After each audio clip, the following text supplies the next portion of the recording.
سلام، من کیانوش معتقدی هستم، پژوهشگر و نویسنده. از ایران آمدم به تاجیکستان.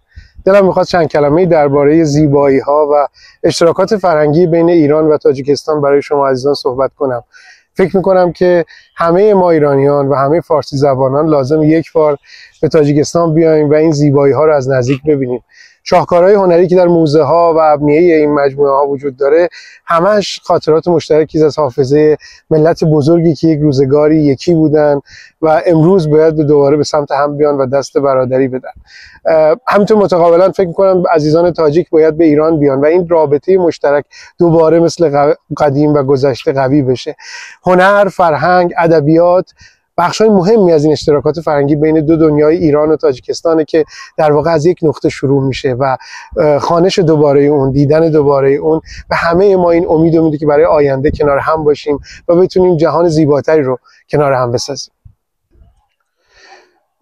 با توجه به که من سالهاست در زمینه هنر و فرهنگ ایران کار میکنم، برای من دیدن تاجیکستان به خصوص بناهای قدیمی و آثاری که در موزه هاش هست خیلی میتونه مهم باشه. آثاری که در اینجا وجود داره سندهای بسیار مهمی هستن از گذشته ایران و تاجیکستان و تحولات هنری، فرهنگی و تکنیک هایی که در هنرهای سنایی این دو کشور وجود داشته.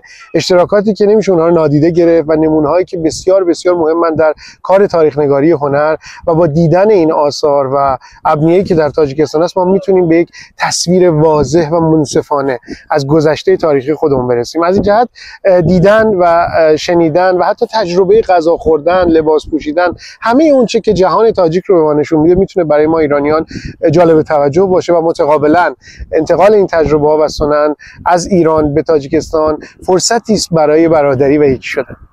برای چه دوره‌ای؟ برای ساسانی ما. همه اینا اشتراکی دیگه. شما از شعر